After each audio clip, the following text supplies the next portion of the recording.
Bienvenido, bienvenida un día más a Historias Históricas. Hoy en concreto vamos a hablar sobre un mafioso muy reconocido, sobre Al Capone. Vamos a tratar 10 interesantes curiosidades para conocer un poquito más a este famoso gángster. Durante los años 20, Al Capone se volvió una figura popular del crimen organizado, convirtiéndose en uno de los más buscados por el FBI. Aún hoy es famoso y probablemente hayas escuchado algo sobre él en algún momento. Sin embargo, hay algunos detalles que es importante conocer. Es por eso que aquí vamos a hablar estos 10 curiosidades o datos sobre Al Capone. El primer dato es que pertenecía a una pandilla desde joven, es decir, desde chiquitito ya la estaba liando. Dejó el colegio en sexto grado al mismo tiempo que se juntaba con una pandilla callejera. Más tarde se unió a la banda de Five Points mientras trabajaba como bartender en Manhattan. Trabajando en Manhattan, insultó a una mujer que iba con su hermano, quien le cortó la cara varias veces. En las fotos intentaba cubrir las cicatrices y hasta llegó a mentir diciendo que eran heridas de guerra cuando en realidad nunca fue militar. Al volverse famoso, todos comenzaron a llamarle Scarface, cara cortada, contra su voluntad. Sus amigos, en cambio, lo llamaban Snorky, término que tenía que ver con su apariencia sofisticada.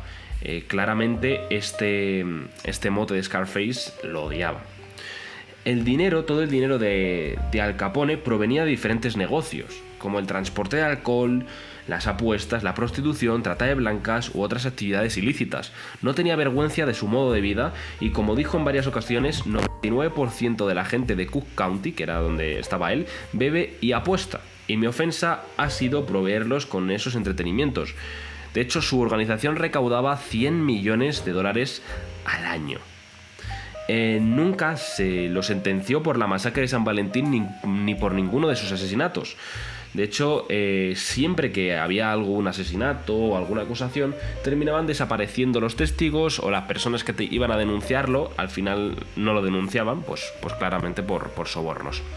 Pero en esta masacre de San Valentín es muy interesante porque el 14 de febrero de 1929, 7 personas relacionadas con la pandilla de George Bugs Moran fueron asesinadas a tiros. 5 eran criminales asociados, uno era un mecánico y otro un optometrista, y los asesinos eran por lo menos 4, 2 vestidos como policía y luego otros 2 gángster.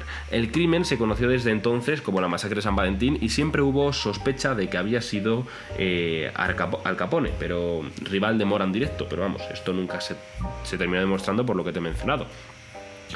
Fue sentenciado, eso sí, al final se le pilló y terminó en Alcatraz, en la prisión, etc., por evasión de impuestos.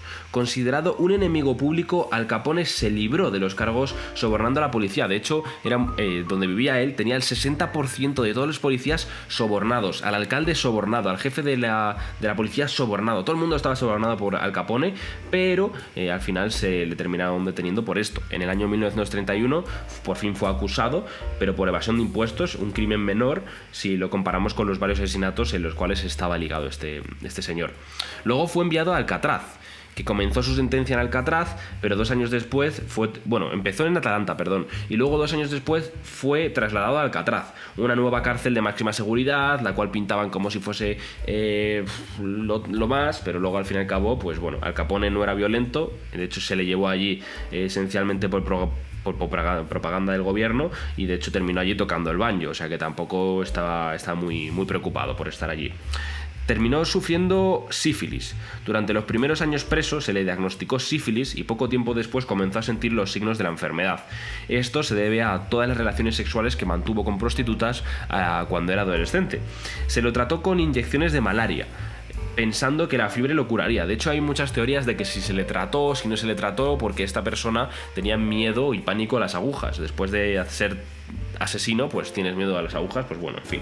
En 1939 fue llevado a un correccional de Los Ángeles y luego fue liberado, viviendo sus últimos años en una mansión de Florida, y porque según los médicos su capacidad mental había declinado y de hecho se le caía la baba, no hacía gran cosa. Pero eso sí, el año justo que salió, asesinó a Amore, que era la persona a la cual le acusaba de que le pillasen por los impuestos, ¿vale? O sea, una locura. Este señor nunca iba a cambiar. Luego tenemos otro dato interesante, es que Franklin D. Roosevelt usó el coche de Al Capone. Al ser arrestado, algunos de los objetos más apreciados de Al Capone pasaron a manos del Estado, entre ellos un auto con vidrios a prueba de balas y una armadura de hierro. Durante la Segunda Guerra Mundial, Roosevelt, debido a las tensiones que había, lo usó por seguridad luego de varios intentos de asesinato. El gobierno no tenía permitido gastar tanto dinero en un coche, pero encontraron este en el depósito y pues lo arreglaron y se lo quedó Roosevelt. Luego, un dato muy interesante es que su hermano era agente de la ley seca. Ya sabéis que en aquella época pues había la ley seca, en la cual pues no se podía beber alcohol. Al Capone tenía 8 hermanos y uno de ellos era James Capone. 7 años mayor que él, se cambió el nombre a Richard Hart y se convirtió en un agente defensor de la ley seca en los Estados Unidos, para que veáis que no tiene que ver de qué padre y qué madre naces, sino las decisiones que tomas. Luego fue responsable de los primeros comedores sociales de Estados Unidos. Y es que también es un dato interesante, pero es que este tipo de acciones le valieron la imagen de caritativo y amable a pesar de todas las actividades delictivas. Sin embargo, siempre dejó en claro su forma de pensar. No confundan mi bondad con debilidad. Soy amable con todo el mundo, pero cuando alguien no es amable conmigo, la debilidad no es lo que recordarán de mí. Y esa era su famosa frase. De hecho, la verdad es que este tipo de conducta de ser caritativo, de dar dinero, de donar tanto dinero cuando se tiene por las drogas, etcétera, también lo vimos en Pablo Escobar y otros muchos más mafiosos y traficantes del mundo. Pero bueno, es una tendencia bastante interesante. Bueno, si te parece interesante estos 10 datos que te he ido soltando así del tirón de Al Capone, te agradecería un montón si me apoyas con un pedazo de like, si te suscribes a este canal de historia para más historias así interesantes, y nos vemos en la próxima. Mandarte un fuerte abrazo y hasta pronto. Adiós.